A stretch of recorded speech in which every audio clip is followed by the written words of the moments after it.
ನಮಸ್ಕಾರ. ರಿವ್ಯೂ ಚಾನಲ್ಗೆ ಸ್ವಾಗತ. ನಾನು ಸೌಖ್ಯ ಗಾಂವ್ಕರ್. ನಿನ್ನೆ ನೋಡಿದರೆ ರೈತರ ಸಂಭ್ರಮಾಚರಣೆ. ಆದರೆ ರೈತರಿಗೆ ನಿಜವಾಗಿ ಮೋಸ ಮಾಡಿತಾ ಸರ್ಕಾರ, ಕನ್ಫ್ಯೂಸ್ ಮಾಡ್ತಾ ಸರ್ಕಾರ, ಕನ್ವಿನ್ಸ್ ಮಾಡೋದಕ್ಕಾಗದೆ ಕನ್ಫ್ಯೂಸ್ ಮಾಡಿ ರೈತರನ್ನು ನಡು ನೀರಲ್ಲಿ ಕೈ ಬಿಡ್ತಾ ಸರ್ಕಾರ ಈಗ ಮತ್ತೆ ಆಕ್ರೋಶ ಸಿಡಿದಿದೆ. ಅಸಲಿಯತ್ತು ಏನು ಹಾಗಾದರೆ? ನಿನ್ನೆ ನಿಜಕ್ಕೂ 50-50 ಫಾರ್ಮುಲಾವನ್ನು ಕೇಂದ್ರ ಸರ್ಕಾರದ ವಿರುದ್ಧ ವಾಗ್ದಾಳಿ ನಡೆಸ್ತಾನೆ ಸಿದ್ದರಾಮಯ್ಯನವರೇನೋ ಘೋಷಿಸಿ ಬಿಟ್ಟರು. ಆದರೆ ಇವತ್ತಾಗಿತ್ತು ಏನು, ಅಸಲಿಯತ್ತು ಏನನ್ನೋದನ್ನು ರೈತರೇ ತೆರೆದಿಡ್ತಿದ್ದಾರೆ. ಡೀಟೇಲ್ಸ್ ಇರ್ತಾ ಹೋಗ್ತೀವಿ. ಮಿಸ್ ಮಾಡಿದ್ರೆ ನಮ್ಮ ಚಾನಲ್ನ ಸಬ್ಸ್ಕ್ರೈಬ್ ಮಾಡಿ, ನಿಮ್ಮ ಅಭಿಪ್ರಾಯ ಕಮೆಂಟ್ ಮಾಡಿ ತಿಳಿಸಿ. ಎಸ್ ವೀಕ್ಷಕರೇ, ಕರ್ನಾಟಕ ಕಬ್ಬು ಬೆಳೆಗಾರರ ಆಕ್ರೋಶ ಕಟ್ಟೆ ಒಡೆದು ಯಾವ ರೀತಿ ಪ್ರತಿಭಟನೆ ಆಯಿತು, ಹೆದ್ದಾರಿ ತಡೆ ಆಯಿತು, ಅಸ್ತವ್ಯಸ್ತ ಆಯಿತು ಸಂಚಾರ, ಸರ್ಕಾರ ಕಂಗಾಲಾಗೋ ಪರಿಸ್ಥಿತಿ ಬಂತು. ಕಡೆಗೆ ಸಿದ್ದರಾಮಯ್ಯನವರೇ ಅಖಾಡಕ್ಕೆ ಧುಮುಕಬೇಕಾಯಿತು. ಏನು ಮಾಡಿದ್ರು? 50-50 ಈಗ ಕೊಡ್ತಾ ಇರೋದ್ರ ಜೊತೆಗೆ ಕಾರ್ಖಾನೆಗಳು 50 ಸೇರಿಸ್ಕೊಳ್ಬೇಕು ಮತ್ತು ಸರ್ಕಾರ 50 ಸೇರಿಸ್ಕೊಡುತ್ತೆ. ಒಟ್ಟಾರೆಯಾಗಿ 3300 11.25 ರಿಕವರಿ ರೇಟ್ ಇರುವಂಥ ಕಬ್ಬು ಬೆಳೆಗೆ ಅಂತ ಘೋಷಣೆ ಮಾಡಿದ್ರು. ಒನ್ಸ್ ಅಗೇನ್ ಹೇಳ್ತಾ ಇದ್ದೇನೆ, ಇದು ಎಲ್ಲ ಕಬ್ಬು ಬೆಳೆಗಳಿಗೆ ಅಂತಲ್ಲ, 11.25 ಇರುವಂತಹ ಬೆಳೆಗಳಿಗೆ ಅನ್ನುವಂಥ ವಿಚಾರ ಈಗ ರೈತರ ಆಕ್ರೋಶಕ್ಕೆ ಕಾರಣ ಆಗಿರೋರು.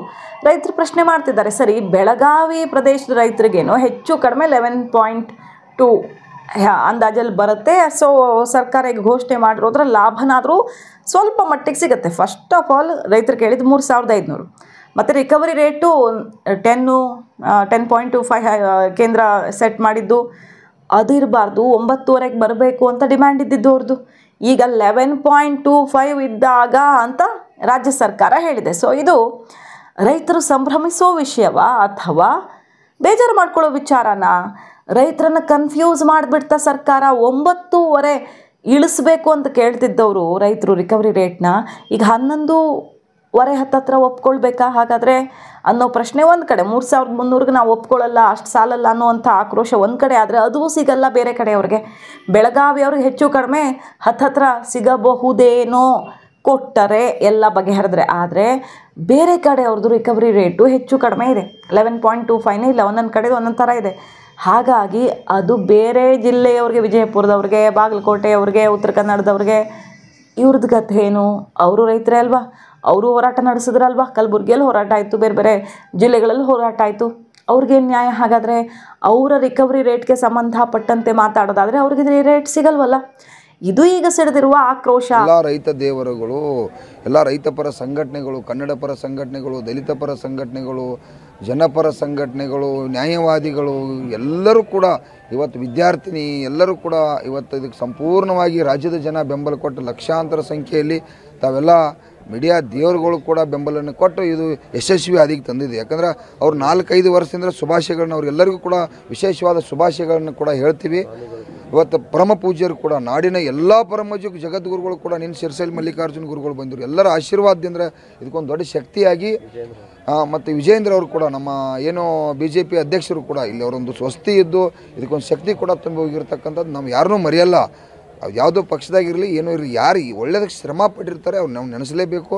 ತಾವೆಲ್ಲರ ಶ್ರಮದಿಂದ ಎಂದೂ ಕೂಡ ಕಾರ್ಖಾನೆಯವ್ರ ಬಗ್ಗೆ ಇರ್ತಕ್ಕಂಥ ಇತಿಹಾಸ ಇದೆ, ಸರ್ಕಾರ ಬಗ್ಗೆ ಇರ್ತಕ್ಕಂಥ ವಿಷಯ. ನಂಜನಸ್ವಾಮಿ ಅವರು ಇರ್ತಕ್ಕಂಥ ಸಂದರ್ಭ ಇತ್ತು, ಅವಾಗ ಸರ್ಕಾರ ನಡೀತಿತ್ತು.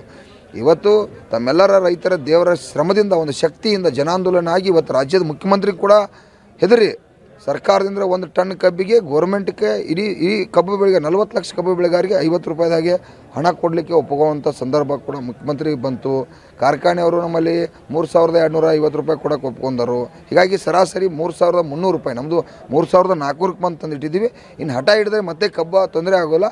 ಅಧಿವೇಶನ ಇದೆಯಲ್ಲ, ಅಧಿವೇಶನ ಸಂದರ್ಭದಲ್ಲಿ ತೆರಿಗೆ ಹಣ 1 ಟನ್ ಗೌರ್ಮೆಂಟ್ಗೆ 5000 ಹೋಗುತ್ತಿಲ್ಲ, ಅದ್ರಾಗ 1000 ಇಸ್ಕೋಣ, ದಯವಿಟ್ಟು ಸಹಕಾರನು ಅಂತೇಳಿ ರೈತರು ಇಲ್ಲ ಇಲ್ಲಿ ಸಾವಿರಾರು ಟನ್ದವ್ರ ತೀರ್ಮಾನ ಮಾಡಿದಾಗ ಆ ತೀರ್ಮಾನಕ್ಕೆ ನಾನು ಕೂಡ ಬದ್ಧ ಆಗಬೇಕಾಗೈತಿ. ಆ ತೀರ್ಮಾನ ಪ್ರಕಾರ ಇವತ್ತೆಲ್ಲ ಇದನ್ನು ಮಾಡ್ತಾಯಿದ್ದೀವಿ, ಪ್ರತಿಭಟನೆ ವಾಪಸ್ ಪಡೆದಿದ್ದೀವಿ, ಇವತ್ತು ಪಡಿತೀವಿ. ಇವತ್ತು ಕೂಡ ಶುಗರ್ ಮಂತ್ರಿ ಮತ್ತು ಜಿಲ್ಲಾ ಆಡಳಿತ ಬಂದು ನಮಗೆ ಅಧಿಕೃತ ಲೆಟರ್ ಕೊಟ್ಟು ಮುಖ್ಯಮಂತ್ರಿ ಅವರ ಒಂದು ನಿಯೋಗ ಹೋದು ನಮಗೆ 2 ಗಂಟೆ ಸಭೆ ಮಾಡಿ ಶುಗರ್ ಕಮಿಷನರ್ ಇಲಾಖೆ ಗಟ್ಟಿ ಮಾಡೋದಿರ್ಬೋದು, ಮತ್ತು ಅದೇ ರೀತಿಯಾಗಿ ರಿಕವರಿ ಮೋಸ ಇರ್ಬೋದು, ತೂಕದ ಮೋಸ ಇರ್ಬೋದು, ಅವ್ರ ಜೋಡಿ ಭಾಳಷ್ಟು ಅದನ್ನು ಮುಖ್ಯಮಂತ್ರಿ ಅವರು ಡಿಸ್ಕಷನ್ ಮಾಡಿ ನಿರ್ಣಯ ಕೊಡಬೇಕಾಗೈತಿ.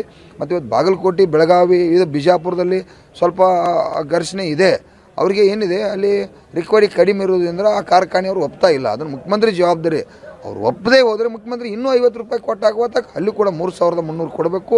ಆ ಹೋರಾಟಕ್ಕೆ ಕೂಡ ನನ್ನ ಸಂಪೂರ್ಣ ಬೆಂಬಲ ಇದೆ. ನಾನು ಅದನ್ನೇ ಮುಂದಾಳತ್ವ ತಗೊಂಡು ಅದನ್ನು ಕೂಡ ಸಮಸ್ಯೆಯನ್ನು ಇತ್ಯರ್ಥ ಮಾಡಲಿಕ್ಕೆ ನಾನು ಪ್ರಾಮಾಣಿಕ ಪ್ರಯತ್ನ ಮಾಡಿ ಸರಿ ಮಾಡಿಸ್ತೀನಿ. ಈಗ ಬೆಳಗಾವಿಯಲ್ಲಿ ಹುಕ್ಕೇರಿ ಮತ್ತು ಬೈಲಹೊಂಗಲದಲ್ಲಿ ಇನ್ನೂ ಕೂಡ ಪ್ರತಿಭಟನೆ ಮುಂದುವರೆದಿರುವಂಥದ್ದು. ಸೊ ಇದು ಎಲ್ಲ ಒಂದು ಕಡೆ ಗೊಂದಲಗಳು ಇನ್ನೂ ನಿವಾರಣೆ ಆಗಿದೆ. ಅಂದರೆ ಬೈಲಹೊಂಗಲಲ್ಲಿ ನಮ್ಮ ಸೋಮಯ್ಯ ಫ್ಯಾಕ್ಟ್ರಿ ಅಲ್ಲ ಅದು, ಇದು ಅಲ್ಲಿ ಅದು 13 ರಿಕವರಿ ಬಂದಿದೆ. ಅದೇ 13 ರಿಕವರಿ ಅಂತಂದರೆ ಸರಾಸರಿ ಅವರು 3,500 ರೂಪಾಯಿ ಕೊಡಬೇಕಾಗುತ್ತೆ, ಕೊಡ್ತಾರೆ. ಅದು ರಿಕವರಿ ಆಧಾರ ಮೇಲೆ ಇದೆ. ಇದು 12.25 ರಿಕವರಿಗೆ ಇವತ್ತು 3,250 ರೂಪಾಯಿ ಆಗಿದೆ. ಸರ್ಕಾರ 50 ಕೊಡ್ತಾ ಇದೆ. ಅವರಿಗೆ 1 ಪಾಯಿಂಟ್ ಹೆಚ್ಚಾದರೆ ಮತ್ತೆ 100, 1 ಪಾಯಿಂಟ್ ಹೆಚ್ಚಾದರೆ ಮತ್ತೆ 100 ಸಿಗುತ್ತೆ. ಅವ್ರಿಗೆ 13 ರಿಕವರಿ ಅಂದರೆ ಅವರಿಗೆ ಸರಾಸರಿ 400 ರೂಪಾಯಿ ಸಿಗುತ್ತೆ. ಇವನ್ನೆಲ್ಲ ಅರ್ಥ ಮಾಡ್ಕೋಬೇಕು. ಯಾಕಂದರೆ ಕಬ್ಬು ಬೆಳೆಗಾರರು ದಯವಿಟ್ಟು ಅರ್ಥ ಮಾಡ್ಕೋಬೇಕು. ಇವತ್ತು ಗುರ್ಲಾಪುರದಲ್ಲಿ ಹೋರಾಟ ಪ್ರಾರಂಭ ಆಯ್ತು ಅಂತೇಳಿ ಇವತ್ತು 3,200 ರೂಪಾಯಿಗೆ ಬಂದ್ರೆ ಆಮೇಲೆ ಹೊಟ್ಟೆ ಕೊಡೋಕ್ಕಾಗಲ್ಲಪ್ಪ, ಕಾರ್ಖಾನೆನೇ ಬಂದ್ ಮಾಡ್ತೀವಿ ಅಂದಮೇಲೆ ಎಲ್ಲಿ ಹೋಯ್ತು? ಮುಖ್ಯಮಂತ್ರಿಗೆ ಹೋದ್ವಿ. ಮುಖ್ಯಮಂತ್ರಿ ನೀನು ಕೊಡಪ್ಪ, ನೀನು ಟ್ಯಾಕ್ಸ್ದಲ್ಲಿ ತಂದಿವಿ.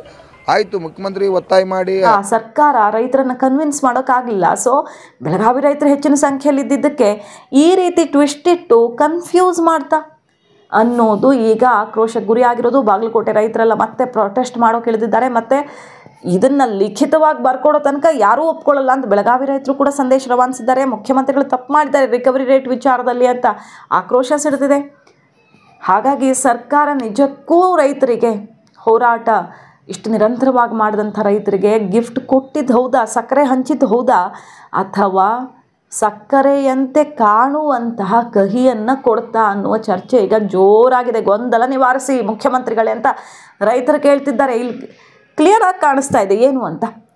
ಕೇಂದ್ರ ರಾಜ್ಯ ಸೇರಿಕೊಂಡು ರಿಕವರಿ ರೇಟ್ ಕಡಿಮೆ ಮಾಡಿ ದುಡ್ಡು ಜಾಸ್ತಿ ಮಾಡೋ ನಿಟ್ಟಿನಲ್ಲಿ ಪ್ರಯತ್ನ ಮಾಡೋದು ಬಿಟ್ಟು ತಕ್ಷಣಕ್ಕೆ ಹೆಂಗಾದರೂ ಈ ಹೋರಾಟಕ್ಕೆ ಬ್ರೇಕ್ ಹಾಕೋಣ ಅನ್ನುವಂಥ ಫಾರ್ಮುಲಾವನ್ನು ಸಿದ್ದರಾಮಯ್ಯನವರು ರೆಡಿ ಮಾಡಿದ್ರ. ಇದರಿಂದ ರೈತರಿಗೆ ಏನು ಅನುಕೂಲ ಆಗುತ್ತೆ? ರೈತರು ಕೇಳ್ತಿರೋದು, ನಾವು ಆಲ್ರೆಡಿ ಇದನ್ನು ತಗೊಳ್ತಿದ್ದ ದರನೇ ಇದು 11.25ಗೆ 3,300 ಅಂದರೆ ಇದನ್ನು ಕೊಡೋಕೆ ಇಷ್ಟೆಲ್ಲ ದೊಡ್ಡ ಹೋರಾಟ ಮಾಡಬೇಕಾಗಿರಲಿಲ್ಲ ನಾವು.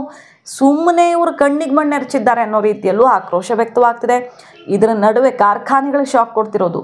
ಬಹುತೇಕರು ನಮ್ಮ ಹತ್ರ 50 ರೂಪಾಯಿ ಅಂದರೆ 50 ಸೇರಿಸ್ಕೊಡೋಕೆ ಆಗಲ್ಲ ಅಂತ.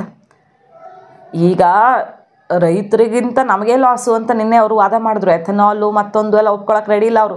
ಸಕ್ಕರೆ ಬೆಲೆ ಏರಿಕೆ, ರಫ್ತು ನೀತಿ ಅಂತ ಕೇಂದ್ರದ ವಿರುದ್ಧ ದೂರ್ತಾರೆ, ಅದು ಇದು ಅಂತ ಆಕ್ರೋಶ ವ್ಯಕ್ತಪಡಿಸ್ತಾರೆ.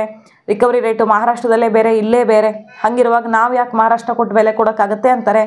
ಇಷ್ಟೆಲ್ಲ ಪ್ರಶ್ನೆ ಮಾಡಿದ್ರಲ್ವ. ಈ ಕೊನೆಗೆ ನಿನ್ನೆ ಮೀಟಿಂಗ್ ಮುಕ್ತಾಯ ಆದಾಗ ಕಾರ್ಖಾನೆಯವ್ರ ಜೊತೆ ಮಾತಾಡೇ ತಾನೇ CM ನಿರ್ಧಾರ ಮಾಡಿದ್ದು.